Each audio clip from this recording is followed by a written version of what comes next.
Doon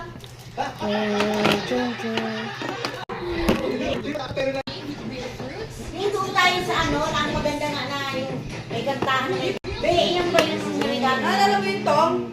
Tapos sinate, di ba? Ay, parang pinuman. Manila, di ba natatandaan mo yun? Yung sabi mo, paano sa helmet mo pa, di ba? Dito rin niya naalala. Tagal na yun eh. Halata, siguro nagmukhang bungang araw lang dahil sa iyo. Chin?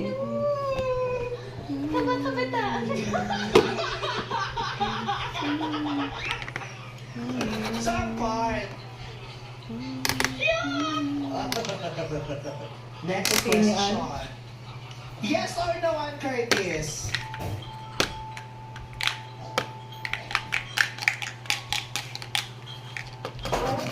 Do you do it every night?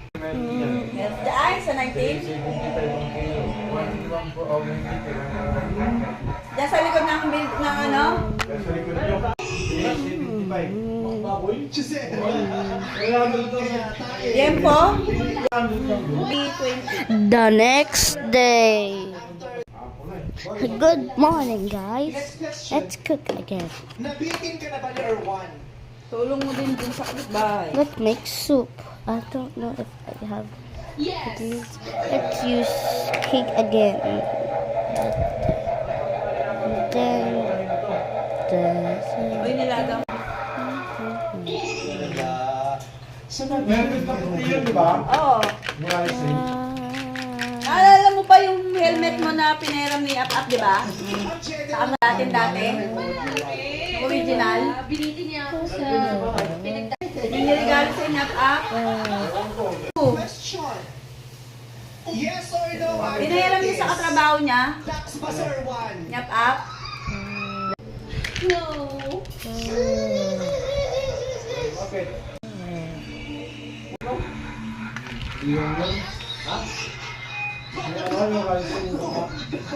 Parang ayaw yung pinalit yata eh. Ikaw lang ang nakawasan Di ba? Yun yung pinakamalaki kasinuhan ni Bergino. Puti pa. Thank